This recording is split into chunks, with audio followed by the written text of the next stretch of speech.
Hello everyone, welcome to Global Online. This is Ankita Sood. Madhya Pradesh state eligibility test paper one preparation में आज मैं लेकर आई हूँ रिसर्च एथिक्स यानी कि रिसर्च की नैतिकताओं के ऊपर कुछ इंपॉर्टेंट मल्टीपल चॉइस क्वेश्चंस। ये क्वेश्चंस अपकमिंग एग्जामिनेशन में एज इट इज आ सकते हैं एंड इस सेशन में हर एक क्वेश्चन की डिटेल्ड एक्सप्लेनेशन भी मैं आपके लिए लेकर आई हूँ ताकि अगर आपके कोई कॉन्सेप्ट क्लियर नहीं है तो वो इस सेशन को देखने के बाद क्लियर हो जाएं। एमपीसेट एग्जाम क्वालिफाई करने के लिए पेपर वन में आपको मिनिमम 75 प्लस स्कोर करना होगा एंड एक महीने के अंदर अंदर ये चीज बिल्कुल पॉसिबल है। बस आपको यहाँ पर स्मार्ट प्रिपरेशन करनी है एंड आपके स्मार्ट प्रिपरेशन के लिए पेपर वन का कंप्लीट कोर्स हम लेकर आए हैं जो कि एग्जामिनेशन के डिफिकल्टी लेवल और पैटर्न के हिसाब से बनाया गया है। इसमें आपको पेपर वन के टोटल 10 यूनिट्स के फुल सिलेबस वीडियो लेक्चर्स हम देते हैं हिंदी एंड इंग्लिश दोनों लैंग्वेजेस में, सिंपल लैंग्वेज में स्मार्ट ट्रिक्स के साथ। यहाँ पर पहले आपके कॉन्सेप्ट क्लियर करवाए जाएंगे एंड उसके बाद एमसीक्यूज के जरिए आपको बताया जाएगा कि किस तरीके से क्वेश्चंस एग्जाम में आते हैं। साथ ही आपको फुल सिलेबस नोट्स यहाँ पर पीडीएफ के फॉर्मेट में मिलते हैं जिसको बहुत आसानी से अपने मोबाइल फोन में डाउनलोड करके आप पढ़ सकते हो। फुल सिलेबस मॉक टेस्ट में से as it is questions exam में आते हैं एंड ये आपकी फाइनल प्रिपरेशन में बहुत हेल्प करता है। साथ ही प्रीवियस ईयर क्वेश्चन सॉल्यूशन के साथ आपको मिलेंगे जिससे आपको एक आइडिया हो जाए कि किस तरीके से क्वेश्चंस एग्जाम में आते हैं। And 2000 plus MCQ question bank में आपको हम देते हैं most repeated and expected questions और हर एक क्वेश्चन के आंसर के साथ साथ आपको डिटेल में एक्सप्लेनेशन भी दी जाएगी ताकि आपके सारे कॉन्सेप्ट्स रिवीजन के दौरान बिल्कुल क्लियर हो जाएं। सो गिवन नंबर्स पर कांटेक्ट करके इसको ज्वाइन कर लीजिए। इसके लिए सिर्फ एक ही बार फीस देनी है 2000 रुपए एंड इसके फ्री वीडियोस के लिए ग्लोबल ऑनलाइन ऐप को डाउनलोड कीजिएगा। स्टोर सेक्शन पर सर्च बार में आपको कोर्स का नाम लिखना है। कोर्स के ओवरव्यू के बाद कंटेंट पे क्लिक करोगे सो यहाँ पर आप मल्टीपल फोल्डर्स देख सकते हो। यूनिट वाइज फोल्डर्स भी अवेलेबल हैं। हर एक यूनिट में आपको theory lectures, MCQ lectures, notes और मॉक टेस्ट मिलेंगे जो कि एग्जाम को क्वालिफाई करने में जरूर आपको मदद करेंगे। आप देख सकते हो हिंदी इंग्लिश दोनों लैंग्वेजेस में mock test and complete course available है। सो आज ही आप इन नंबर्स पर कांटेक्ट कीजिए, इस कोर्स को ज्वाइन कीजिए और एक महीने के अंदर अंदर आप इस एग्जाम को बहुत अच्छे स्कोर से क्वालिफाई कर सकते हो। तो चलिए शुरू करते हैं। हमारा आज का पहला क्वेश्चन है, from the point of view of research ethics which of the following is least vulnerable in research. ठीक है, तो सबसे पहले यहाँ पे जो हमारा टॉपिक है वो है रिसर्च एथिक्स। तो आप लोगों को इसका मीनिंग पता होना चाहिए। ठीक है, सो एथिक्स का मतलब होता है नैतिकता, यानी कि अगर हम लोग कोई भी काम करते हैं तो उसकी कुछ नैतिक रूल्स होते हैं। ठीक है, कुछ रूल्स होते हैं, कुछ रेगुलेशंस होती हैं। तो रिसर्च जो प्रोसेस है कंप्लीट, उसको जो हम कंप्लीट करते हैं तो उसमें भी कुछ रूल्स होते हैं, कुछ नैतिकताएं होती है। ठीक है, तो यहाँ पे बोला गया है कि रिसर्च एथिक्स से रिलेटेड कौन सा पॉइंट है जो कि लीस्ट वनरेबल है। तो पहला ऑप्शन है problem formulation and identifying the variables involve, यानी कि जो भी प्रॉब्लम है, जो भी हमारी रिसर्च की प्रॉब्लम है उसको फॉर्मुलेट करना, उसको अच्छे से ढूंढना। ठीक है, एंड उसमें जो भी वेरिएबल्स इन्वॉल्व हैं उनको आइडेंटिफाई करना। दूसरा ऑप्शन बोलता है डेटा एनालिसिस एंड इंटरप्रिटेशन। तो जो भी डेटा है, इंफॉर्मेशन है जो हमने कलेक्ट किया है उसको हम लोग एनालाइज करेंगे एंड देन उसको इंटरप्रेट करेंगे, यानी कि उसकी व्याख्या और विश्लेषण करेंगे। अगला ऑप्शन है reporting of research result and their implications, यानी कि रिसर्च में हमने डेटा कलेक्ट किया, ठीक है, उसका जो भी होगा रिजल्ट, उसकी हम लोग क्या करेंगे, एक प्रॉपर रिपोर्ट जनरेट करेंगे।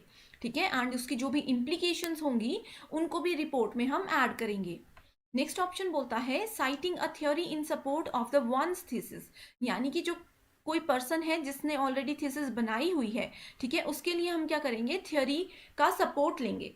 ठीक है, तो यहाँ पे आप लोग देख सकते हो कि लीस्ट वनरेबल पूछा गया है। ठीक है, तो इसका मतलब होता है एक तरह से हम बोलेंगे हेल्पलेस ऑप्शन कौन सा है। ठीक है, तो आप लोग देख सकते हो कि जो रिसर्च की रिपोर्ट जनरेट करना, ठीक है, रिजल्ट आ जाता है, उसकी जो रिपोर्ट जनरेट करना एंड उसको इम्प्लीकेट करना, that is the least vulnerable type. ठीक है, so option number 3 is the right answer. Question number 2 आता है हमारे पास कि identify the unethical practice of a researcher from the following. तो अनएथिकल यानी कि अनैतिक, ठीक है, यानी कि वो रूल्स एंड रेगुलेशंस को फॉलो नहीं कर रहे हैं। तो पहला इसमें पॉइंट है अवॉइडिंग प्लेगरिज्म। सो प्लेगरिज्म क्या होता है ये आप लोगों को पता होना चाहिए। प्लेगरिज्म होता है एक तरह से कॉपी करना। ठीक है, मान लीजिए कि किसी कंटेंट को हम लोग एज इट इज कहीं से उठा करके कहीं पे कॉपी कर देते हैं, तो उसमें हम लोग प्लेगरिज्म ऐड कर रहे हैं।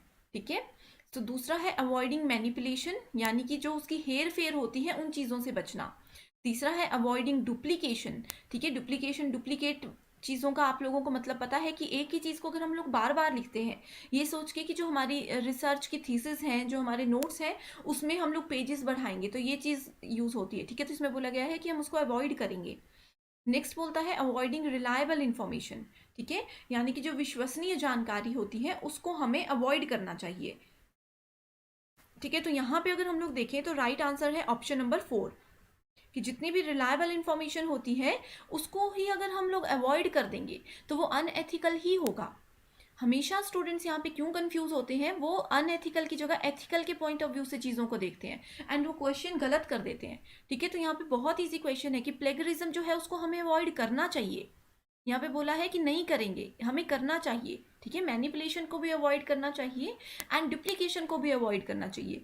एंड जो भी रिलायबल यानी कि ज़रूरी इंफॉर्मेशन है रिसर्च से रिलेटेड, हमेशा हमें उसी को ऐड करना चाहिए। ठीक है, तो एक बात मैं और बताना चाहती हूँ, जो रिसर्च एथिक्स होते हैं ना, ये एग्जैक्टली होते क्या हैं, तो ये कुछ गाइडलाइंस होती हैं। ठीक है, जिससे कि हम लोग रिसर्च को रिस्पॉन्सिबली कंडक्ट कर सकते हैं। ठीक है, एंड इसमें कुछ एथिकल प्रिंसिपल्स होते हैं, सोशल रिस्पॉन्सिबिलिटीज से रिलेटेड। अब हम लोग कोई रिसर्च कर रहे हैं तो वो एक सोशल एक्टिविटी है। ठीक है, बहुत सारे लोग उस पर डिपेंडेंट हो सकते हैं। ठीक है, तो ethics always help us to identify right और रॉन्ग, डिफ्रेंशिएट गुड और बैड। तो इसीलिए नैतिकताएं जो है वो यूज की जाती हैं। ठीक है, next question is the scope of violating research ethics is consider to be relevant in respect of which of the following stages of research study. ठीक है, तो रिसर्च स्टडी के स्टेजेस अगर आप लोगों को पता है तो ये क्वेश्चन आप लोग एक सेकेंड में सॉल्व कर सकते हो। ठीक है, तो यहाँ पे बोला गया है कि विलेटिंग रिसर्च एथिक्स को हम जो है किस तरह से जो है विलेट करेंगे। ठीक है, relevant in respect of which of the following stages. तो पहला है यहाँ पे फॉर्मुलेटिंग रिसर्च हाइपोथेसिस। हाइपोथेसिस का मतलब मैंने आप लोगों को बताया है कि इसका मतलब होता है अनुमान लगाना। ठीक है, सो रिसर्च में अगर हम लोग अनुमान लगाते हैं, उसको फॉर्मुलेट करते हैं and setting up a null hypothesis for testing it. ठीक है, एंड उसके बाद नल हाइपोथेसिस को हम इसके टेस्टिंग के लिए यूज करेंगे। नेक्स्ट आता है defining and delimiting the scope of the research study. ठीक है, सो रिसर्च जो कंप्लीट प्रोसेस है, ठीक है, उसमें जितनी भी चीज़ें होती हैं उसको हम डिफाइन करेंगे एंड डेलिमिनेट करेंगे। नेक्स्ट ऑप्शन है analysis and interpreting research data. So जो भी डेटा है, जो भी इंफॉर्मेशन हमने कलेक्ट की है फील्ड में जा करके या गूगल के थ्रू या जैसे भी, ठीक है, उसको एनालाइज करना एंड उसको इंटरप्रेट करना। Next is defining a research population and method of sampling. ठीक है, next is reporting the research findings and using the same as a basis of policy formulation. ठीक है, सो रिसर्च में हमने जो कुछ भी चीज़ें कलेक्ट की हैं, जो कुछ भी हमारी फाइंडिंग्स है, उसकी रिपोर्ट जनरेट करना। ठीक है, एंड उसको क्या करना, उसको एक पॉलिसी फॉर्मुलेशन के बेसिस के रूप में यूज करना। ठीक है, तो यहाँ पे अगर हम लोग देखें ऑप्शन नंबर 3 में, ठीक है, पहले तो ऑप्शन नंबर ए है हमारा जो कि सेलेक्ट नहीं होगा। ठीक है, क्योंकि रिसर्च हाइपोथेसिस अगर हम जनरेट करते हैं एंड उसके बाद नल हाइपोथेसिस को हम यहाँ पे सेट कर रहे हैं, तो ये तो कोई लॉजिक ही नहीं है। ठीक है, नेक्स्ट है defining and delimiting the scope of the research study. ठीक है, तो यहाँ पे अगर हम बात करें तो option number D and E, that is option number 4 is the right answer. तो ये क्यों है राइट आंसर, क्योंकि इसमें हम लोग रिसर्च पॉपुलेशन को, ठीक है, रिसर्च पॉपुलेशन को डिफाइन कर रहे हैं एंड जो भी मेथड ऑफ सैम्पलिंग है, यानी कि सैम्पलिंग का मतलब है कि कहाँ से हमने डेटा को कलेक्ट किया। ठीक है, हम लोगों ने फील्ड में जाकर काम किया है या फिर हमने ऑनलाइन ही डेटा कलेक्ट किया है, ये सब चीज़ें इंपॉर्टेंट है। ठीक है, एंड जो रिसर्च की हमारी फाइंडिंग्स है, जो भी हमने अभी तक काम किया है, उसकी प्रॉपर रिपोर्ट बनाना। ठीक है, एंड पॉलिसी फॉर्मुलेशन के बेसिस को ध्यान में रखते हुए काम करना। नेक्स्ट क्वेश्चन है which of the following statements is true in the case of a test prepared by you as a teacher। ठीक है, तो अगर आप टीचर हैं, ठीक है, तो आपने एक टेस्ट प्रिपेयर किया, तो इनमें से कौन सी स्टेटमेंट उसके रिगार्डिंग ट्रू है। एक टेस्ट जो है वो रिलायबल है अगर वो ऑब्जेक्टिव है। If a test is reliable it is objective. ठीक है, तो यहाँ पे यही बोला गया है कि अगर कोई टेस्ट रिलायबल है तो वो ऑब्जेक्टिव होगा, ऑब्जेक्टिव टाइप क्वेश्चन जो होते हैं। If a test is valid it is a reliable also, it is reliable also. ठीक है, नेक्स्ट है if a test is reliable तो ही उसको वैलिड वैलिड बोला जाएगा। नेक्स्ट है अगर एक टेस्ट वैलिड भी है, एक टेस्ट रिलायबल भी है, ठीक है, तो ही उसको जो है हम यूजेबल बोलेंगे। यानी कि वैलिडिटी और रिलायबिलिटी दोनों चीजें होंगी, ठीक है, तभी क्या होगा, तभी उसको हम पर्टिकुलर टेस्ट को जो है वो यूज कर सकते हैं। तो ये थोड़ा सा मतलब वैसे तो इजी क्वेश्चन है बट स्टूडेंट्स इसमें कंफ्यूज हो जाते हैं। तो सबसे पहले आपको मीनिंग पता होने चाहिए रिलायबिलिटी के, वैलिडिटी के, ठीक है। तो वैलिडिटी क्या होती है? एक टेस्ट को तब वैलिड माना जाता है, ठीक है, कि जब वो मेजर करता है कि क्या क्या बेसिस पे हम लोगों ने उस टेस्ट को जनरेट किया है। For example, a test design to measure personality must measure the personality and not some other traits. जैसे अगर किसी पर्सन की, मान लीजिए कि हम लोग मेंटल एबिलिटी को चेक करने के लिए टेस्ट बना रहे हैं, तो उसी से रिलेटेड क्वेश्चंस होने चाहिए, एक्स्ट्रा उसमें कुछ भी नहीं होना चाहिए। इस तरह की चीज़ों को बोलते हैं वैलिडिटी, ठीक है। तो जो भी टेस्ट होता है अगर वैलिड, ठीक है, तो उसको रिलायबल भी बोला जाता है। नेक्स्ट आता है रिलायबिलिटी क्या होता है, ठीक है। सो रिलायबिलिटी का मतलब होता है कंसिस्टेंसी, ठीक है, यानी कि हम किस लेवल पे किसी पर्टिकुलर पर्सन को मेजर कर रहे हैं, ठीक है। It means the consistency with which a test yield the same result over the time in measuring whatever they do measure, ठीक है। यानी कि अभी जो मैं क्वेश्चंस आप लोगों के साथ शेयर कर रही हूँ, मान लीजिए कि आगे आने वाले 4 साल के बाद भी ये वीडियोस लोग पसंद कर रहे हैं, इसका मतलब है कि जो क्वेश्चंस है वो रिलायबल है, वो सिर्फ अभी के लिए ही यूजफुल नहीं है, वो आगे आने वाले टाइम पे भी यूज होंगे, ठीक है। सो एक टेस्ट को रिलायबल बोला जाता है विदाउट बीइंग वैलिड।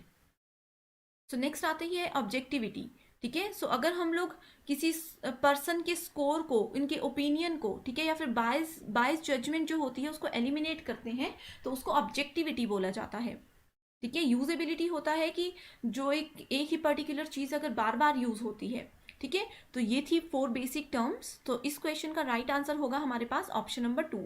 तो अगर एक टेस्ट वैलिड है तो ही उसको रिलायबल हम बोलेंगे। Next question is plagiarism in research is, ये मैं आप लोगों को बता चुकी हूँ प्लेगरिज्म का मतलब क्या होता है, ठीक है, किसी चीज़ को कॉपी करना। अब मान लीजिए कि ये क्वेश्चन है, मैंने एज इट इज़ गूगल से कॉपी किया, तो मुझ पे केस भी हो सकता है प्लेगरिज्म का कि मैंने कॉपी की है इन चीज़ों को, ठीक है। सो पहला ऑप्शन है creative use of previous data. अगर हम किसी पहले के डेटा को, पुराने डेटा को यूज करते हैं, ठीक है, तो क्या होगा, वो उसका एक क्रिएटिव यूज होगा। सॉरी, यहाँ पे बोला गया है कि किसी प्रीवियस डेटा का क्रिएटिव यूज, यानी कि उसी में थोड़े बहुत चेंजेस करके अगर हम उसको यूज करते हैं तो क्या उसको प्लेगरिज्म बोला जाएगा। नेक्स्ट है कॉपिंग essential information and making use of it, ठीक है। जो भी एसेंशियल इन्फॉर्मेशन है, जैसे मान लीजिए मुझे अभी एमसीक्यूज की जरूरत थी तो मैंने इसको कॉपी कर लिया एंड इसको यूज भी कर रही हूँ, तो क्या इसको प्लेगरिज्म बोलेंगे। नेक्स्ट है quoting someone and citing him और हर, ठीक है, यानी कि किसी पर्टिकुलर पर्सन को यहाँ पे हम कोट करेंगे, उसका नाम यूज करेंगे, उसकी स्टेटमेंट्स यूज करेंगे, ठीक है। नेक्स्ट है referring to previous data and working over it with new objective, यानी कि पुराना ही डेटा हम यूज़ कर रहे हैं, किसी पुरानी रिसर्च का डेटा हम यूज़ कर रहे हैं, लेकिन हमारा ऑब्जेक्टिव जो है वो नया है, ठीक है, कुछ फ्रेश थीम हम लोग लेकर चले हैं लेकिन डेटा पुराना ही है, ठीक है। तो यहाँ पे राइट आंसर होगा हमारे पास option number 1, sorry option number 2, that is किसी की एसेंशियल इंफॉर्मेशन को कॉपी करना एंड उसको यूज करना, ठीक है। सो प्लेगरिज्म क्या होता है, प्लेगरिज्म एक मॉरल होता है, ठीक है, इसको हम बोलते हैं moral, ethical and legal issue. तो इसी वजह से मैंने आप लोगों को बताया कि अगर प्लेगरिज्म होगा आप लोगों की रिसर्च पेपर में तो आप लोगों पे केस भी कर सकता है कोई पर्सन, ठीक है। तो ये बहुत इंपॉर्टेंट कॉन्सेप्ट है जो कि आप लोगों को पता होना चाहिए। Next question is a researcher uses data of an earlier research paper and published a new research paper. So this is called, ठीक है, तो क्वेश्चन वही है, फिफ्थ क्वेश्चन की तरह ही है, बस इसमें थोड़ी सी स्टेटमेंट को कॉम्प्लिकेट किया गया है, ठीक है। तो यहाँ पे ये बोला गया है कि अगर हम किसी पुराने रिसर्च पेपर से उसके डेटा को यूज करते हैं, ठीक है, एंड अपने पेपर में उसको ऐड कर देते हैं, पब्लिश कर देते हैं, तो वो क्या होगा, एथिकल है, अनएथिकल है, परमिसिबल है या प्रॉपर है, यानी कि ठीक काम है, ठीक है। तो इसका डायरेक्ट आंसर आप लोग बता सकते हो कि ये एक अनएथिकल हो सकता है, ये अनएथिक चीज है, ठीक है। Next question is in which of the following there is considerable scope for violation of research ethics. तो अगेन यहाँ पे रिसर्च की जो नैतिकता है उनको वियोलेट करने से रिलेटेड चीजें हैं। तो यहाँ पे पहला है proper formulation, data interpretation, hypothesis making, reporting of research result using research tools prepared by others, ठीक है। तो किस बेसिस पे, ठीक है, हम बोल सकते हैं कि जो रिसर्च एथिक्स है उसको हम वियोलेट कर रहे हैं, ठीक है। तो पहला तो यहाँ पे ये है कि अगर हम लोग डेटा को इंटरप्रेट कर रहे हैं तो वो एक रिसर्च वायलेशन का ही पार्ट है। ठीक है। दूसरा हो सकता है कि reporting of research result. Next है using research tools prepared by others. ठीक है, यानी कि किसी और ने रिसर्च टूल्स जनरेट किए थे, बनाए थे, यूज हम उनको कर रहे हैं। ठीक है, तो राइट आंसर है option number 3, that is B, D and E. Next question is assertion and reason.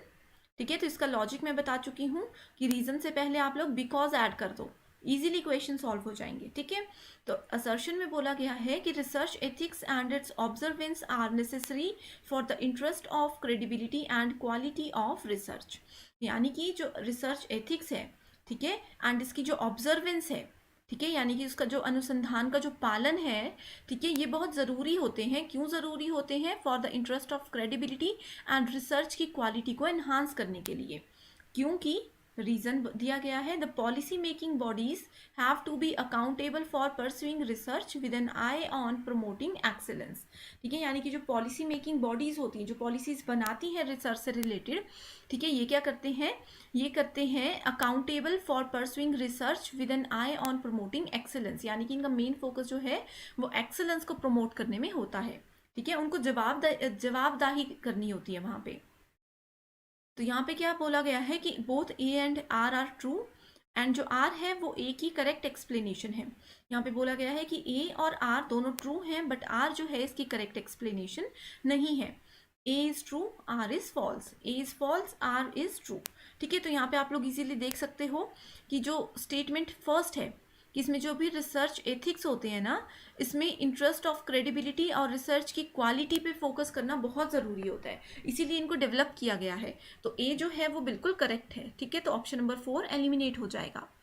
Reason क्या है कि पॉलिसी मेकिंग बॉडीज जो होती, जो भी लोग पॉलिसीज बनाते हैं, ये रूल्स रेगुलेशंस को बनाते हैं, उनको एक्सीलेंस पे जो है हमेशा ध्यान रखना पड़ता है। ठीक है, उसको प्रमोट करने पे हमेशा फोकस करना पड़ता है, इसीलिए ये रिसर्च एथिक्स जो है वो डिज़ाइन किए गए हैं। तो राइट आंसर होगा हमारे पास option number 1, that is A जो है करेक्ट है, आर भी करेक्ट है, and R is the right explanation of assertion. Next question is which of the following not support practice of ethics in research. ठीक है, सो यहाँ पे नॉट पे फोकस करना है, मैक्सिमम स्टूडेंट्स इस पे फोकस नहीं करते एंड क्वेश्चन जो है वो गलत हो जाता है। ठीक है, सो क्या है ये? Not support practice in ethics in research. तो पहला ऑप्शन है restricting access to participants identification, यानी कि जितने भी पार्टिसिपेंट्स होते हैं, जो भी रिसर्च में पार्टिसिपेट ले रहे हैं, पार्टिसिपेट कर रहे हैं, उनकी आइडेंटिफिकेशन के थ्रू उनको हम लोग एक्सेस नहीं देंगे, रिस्ट्रिक्ट कर देंगे एक्सेस को। नेक्स्ट है रिवीलिंग इन्फॉर्मेशन और participant only with written consent.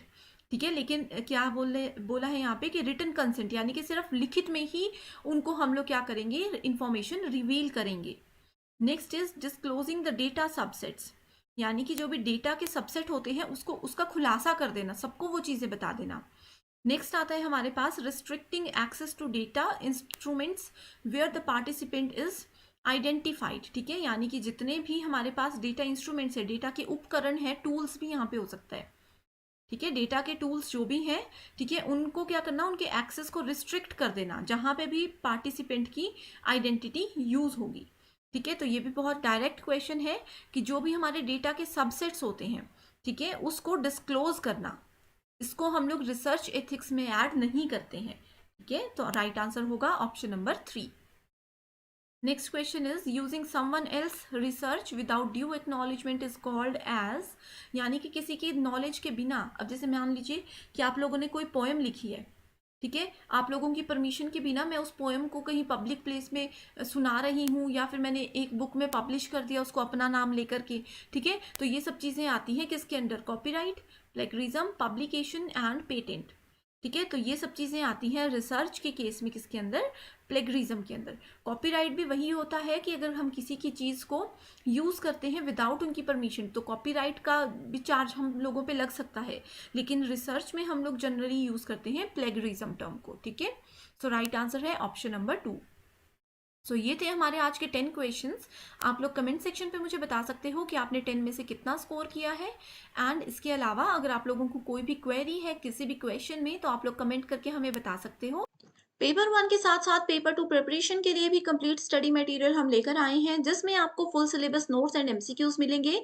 MCQs में आपको previous year questions, most repeated and most expected questions की सीरीज़ हम देते हैं, जो कि एग्ज़ाम के साथ-साथ इंटरव्यू को क्वालीफाई करने में भी आपको मदद करेगा। सो सब्जेक्ट्स की लिस्ट यहाँ पर है, अपना सब्जेक्ट चेक कीजिए एंड गिवन व्हाट्सएप नंबर्स पर कॉन्टैक्ट करके इसको जॉइन कर लीजिए।